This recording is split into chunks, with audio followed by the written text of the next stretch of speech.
Hello cả nhà yêu nha. Hôm nay sức ăn hơi bị ổn áp đấy. Tôi ra căng tin nạp năng lượng đây, lấy một ít cơm gạo Đông Bắc mới đổi của căng tin nè. Hôm nay đầu bếp làm món chân giò hầm này cháy phú luôn. Sensei dẻo quánh ngập ngụa collagen, mềm tan trong miệng luôn. Dưới thêm một thìa sốt thịt băm khoai tây nghiền siêu ngon.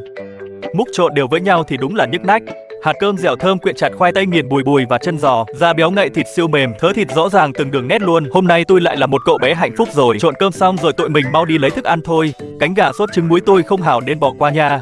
Cứ phải làm một miếng thịt mềm mọng, đậm đà hương vị tự nhiên của món sườn hình quạt nướng tay này cơ. Quất thêm một em tôm viên cuộn bacon ngập chi nữa nè. Bacon cháy cạnh giòn rụng, tôm viên ngọt lìm quyện vị béo ngậy của sữa siêu ngon luôn. Khai vị thêm một xiên gà nướng kiểu Thái nữa, mềm thơm mọng nước, chua cay mặn ngọt cuốn cực kỳ nha. Gắp thêm một lát thịt bò sốt hành siêu to khổng lồ và mềm tan. Đi nạp năng lượng đây, bye bye.